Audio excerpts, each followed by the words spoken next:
మహాపరాక్రమవంతుడైన నా ప్రియమైన తండ్రి, మీకు హృదయపూర్వకంగా వందనాలు. నాకిచ్చిన రక్షణకై స్తోత్రం చెల్లిస్తూ ఈ సమయాన్ని ఆశీర్వదించమని ప్రభువైన యేసుక్రీస్తు నామములో సమర్పించి వేడుచున్నాము తండ్రి. ఆమెన్. మార్చి 12 ఎడారిలో సెలయేర్లు అనుదిన ధ్యానమాలిక.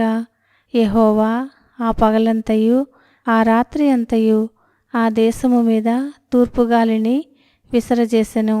ఉదయమందు ఆ తూర్పుగాలికి మిడతలు వచ్చెను.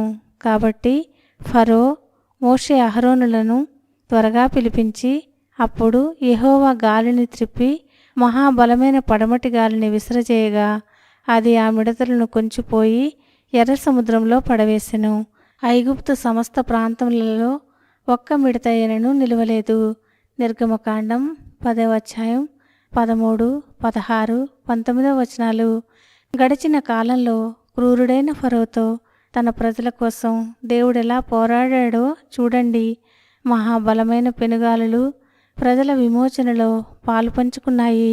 ఆ బ్రహ్మాండమైన దేవుని బల ప్రదర్శనలో గర్విష్ఠులైన ఐగుప్తు ప్రజల అహంకారం మీద దేవుడు చివరగా ఒక చావు దెబ్బ తీశాడు.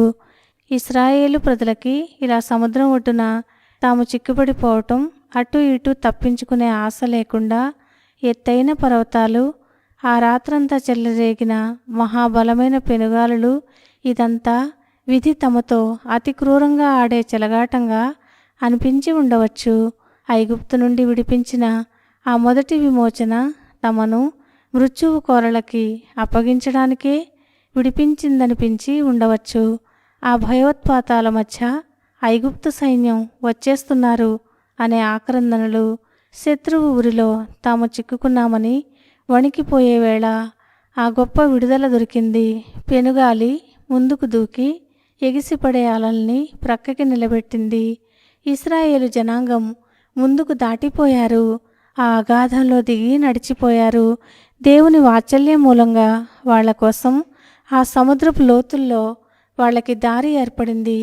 అటు ఇటు స్ఫటికం లాంటి గోడలు దేవుని సన్నిధి వెలుగులో తడతడలాడుతూ నిలిచాయి. ఆ నీటి గోడలకు పైగా పెనుగాలి వీస్తూనే ఉంది.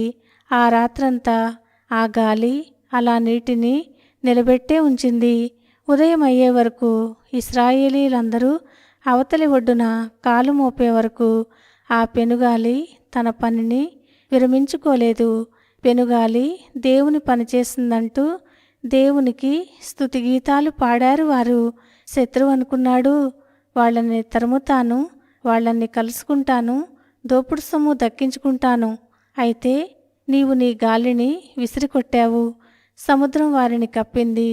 వారు మహా అగాధమైన నీళ్లలో సీసంలాగా మునిగిపోయారు. ఒక రోజున దేవుని దయ వల్ల మనం కూడా స్ఫటిక సముద్రంపై నిలబడతాము. దేవుని వీణెళ్ళు చేబూని దేవుని సేవకుడైన మోషే పాట పాడతాము. పరిశుద్ధులకి రాజువైన దేవా, నీ మార్గాలు న్యాయమైనవి అంటూ గొర్రెపిల్ల పాట పాడతాము. పెనుగాలులు మన విమోచనకి ఎలా తోడ్పడినాయో గుర్తు చేసుకుంటాము. ఈ విచారం నీకిప్పుడు అంతుబట్టకపోవచ్చు, కానీ తరువాత నీకు తెలుస్తుంది. భయం, బాధలు నిండిన ఆ రాత్రిలో బెదిరించే శత్రువు ఎలా కొట్టుకుపోయాడో. ఇప్పుడైతే జరిగిన నష్టాన్నే చూస్తున్నావు, కానీ చెడుతనం నీకు సంకెళ్ళు వేయబోతుండగా ఈ నష్టం ఎలా నిన్ను కాపాడిందో తర్వాత చూస్తావు.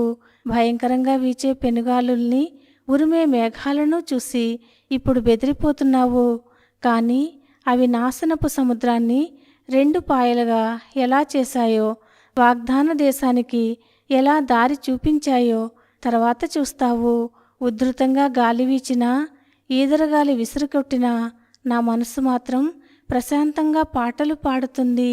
తరంగాలపై వెళ్ళేది నా దేవుడేనని, ఏ ఉపద్రవమూ రానే రాదని దేవుడు ఈ మాటలను దీవించునుగాక. ఆమెన్.